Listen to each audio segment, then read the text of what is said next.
Hey, Rideshare Commando here, and I made all of you a promise that I would get the best information humanly possible, and I will present it to you. So, to fill in this whole debate of delete Uber and Uber or Lyft, well, the basic breakdown is this. I mean, you got 6 to 1, you got a half dozen the other. You know what I mean? But where it's sitting at is I actually sat down with an Uber representative, lovely young lady from New York, who flew over to Seattle to evaluate the market and just see what driver perspectives are. And what was kind of a shame is the first time apparently somebody was there for the first meeting last week, and that person was tied up and walking around or something of that nature. But I sat down with this young lady, who I will not name just because she did not want to be quoted. But we sat down for an hour. She even called me a couple minutes in just to see, okay, are you on your way? And I was the only person that showed up. So that speaks volumes as per driver perception on Uber actually listening. But we had a nice, long conversation, and one of the topics that we covered, among many other improvements, which she actually asked me to email her, was this whole Uber rate change thing. Alright, so follow me on this. About the same month that Uber announced, okay, we are doing the calculations for you so you can see real earnings and so on, Lyft did the same thing. And as far as rates go, she confirmed, and I do believe this, rates have not changed for 2 years. Okay? And that was the bare minimum time. It all depended on the market. But rates have not changed for at least 2 years. The only thing that you're seeing is Uber is actually doing calculations for their fees in active real time. Now, do I completely believe this? Not entirely. Because even though I do see a difference in there, when I used to cash out what seemed to be a little bit more. And it would hit my card like that. So, do I believe there might be a little finagling going on in the background? Possibly.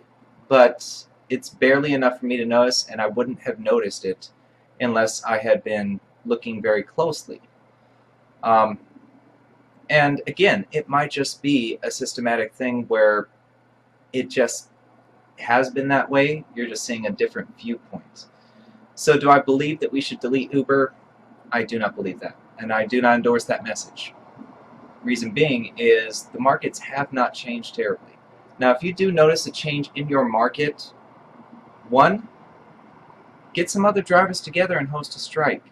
The best way to collaborate is look up Uberman on YouTube and get him to collaborate for you. He's already volunteered to lead a strike, so hold him to task.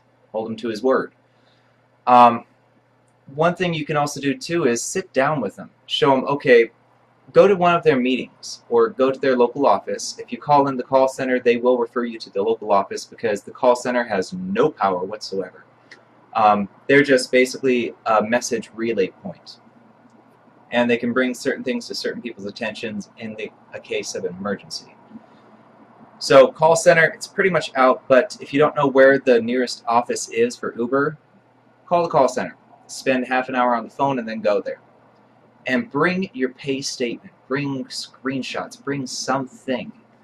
And basically show them, okay, this is what it was, this is what it is, and the math they're giving me doesn't make sense. Okay, force them to make sense out of it. And if they can't make sense out of it, force them to compensate you.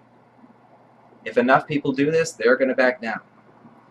But you've either got to strike, or even the strike doesn't have to be like total deactivation. It can be, okay, let's all get together and Friday at prime time we all switch over to Lyft and just forget Uber. You can do that. Okay, that is within their terms, and they will get the message. I promise you. If in a market prime times are going all to Lyft, yeah, Uber is going to pay attention and they're going to make adjustments for it. Okay, you guys have the power. You just have to organize yourselves. But from what I can tell, there has not been a change, at least not in the Seattle market. If your market is different, leave a message and leave a comment. I will respond to those. I do actually read every one of them. So be sure to subscribe and keep your chin up. I don't endorse getting rid of Uber because in some markets like mine, the only way you could survive is with Uber. You got to have both. So drive safe, subscribe, catch you guys later.